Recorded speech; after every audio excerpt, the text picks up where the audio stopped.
Jonah Cole had turned down every woman who ever crossed his path. Some came with shy smiles and folded hands, others with bold eyes and rumors already chasing them. A few were sent by well-meaning neighbors who believed a man living alone on the edge of Apache land must surely be desperate. Jonah always answered the same way, quiet, respectful, final. He didn't need a wife. He needed peace. Peace was hard-won. Years earlier, he had buried his younger brother after a range dispute turned violent. Since then, Jonah kept his world small. A rough cabin, a patch of land, and long days working until exhaustion drowned memory. He trusted horses more than people and silence more than promises. So when the knock came just after sundown, his hand instinctively went to the rifle by the door. She stood outside wrapped in a dark shawl, rain clinging to her hair, eyes sharp despite the fatigue etched into her face. Apache. A widow, judging by the black beads at her throat and the stillness of her grief. "I won't beg," she said before he could speak. Her English was careful, deliberate. "But I will ask." Jonah waited. "My name is Nayland," she continued.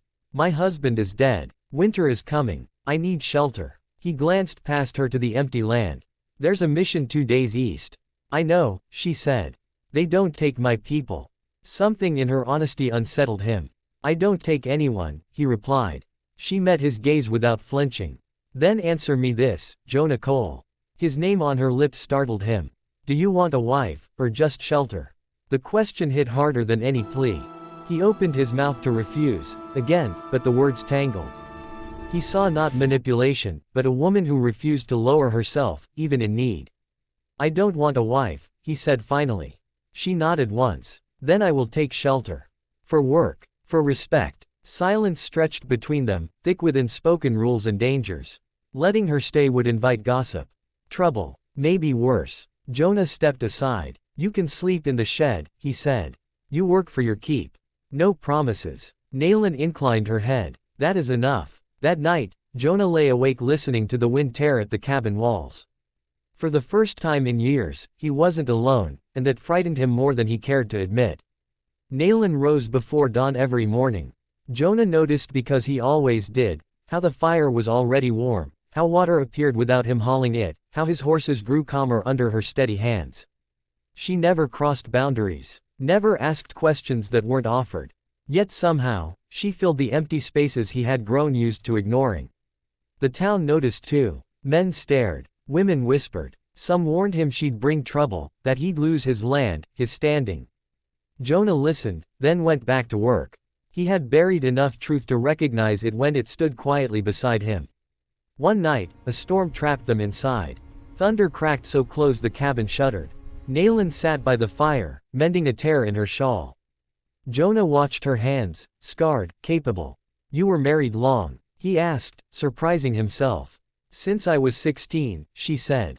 He was kind. "I'm sorry." She met his eyes. "I am not empty because he is gone." The words settled deep in Jonah's chest. He realized then how much of his own life he had reduced to absence of love, of risk, of hope. Later that night, he heard her cry. Not loud, not dramatic, just the soft, breaking sound of someone who carried grief without ceremony.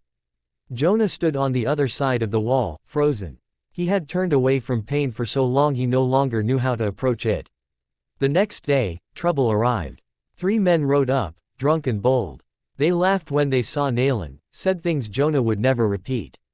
One reached for her arm. Jonah moved without thinking. The fight was quick, brutal, final. Blood stained the dust. The men rode away bruised and furious, shouting threats of law and consequence. That night, Jonah expected Nayland to leave. Instead, she placed a bowl of water before him and cleaned his split knuckles with careful hands. "You did not have to," she said. "I know," he answered. The space between them shifted, dangerous now, charged with something neither could pretend was practical. Jonah realized the truth he had avoided. He hadn't turned women away because he didn't want love. He had turned them away because he was terrified of losing it. The law came, as expected. Accusations were made. Lines were drawn. Jonah was told plainly, send the Apache woman away, or lose everything. That night, Jonah sat at the table staring at the deed to his land. Nayland stood by the door, packed and ready. "I will go," she said calmly. "This was never meant to cost you your life." Jonah's voice was rough. I told you I didn't want a wife. She nodded. And I never asked to be one. Silence pressed down, heavier than any storm. Jonah thought of the years he had spent surviving instead of living. Of the peace he had mistaken for emptiness. He stood. I was wrong. She looked at him then, really looked. About what? About what a wife is, he said. And about shelter. The next morning, Jonah rode into town with Nayland at his side. He didn't argue. He didn't beg. He simply said, she stays. If that costs me, so be it. It cost him friends. It cost him favor. It cost him comfort. What it gave him was worth more.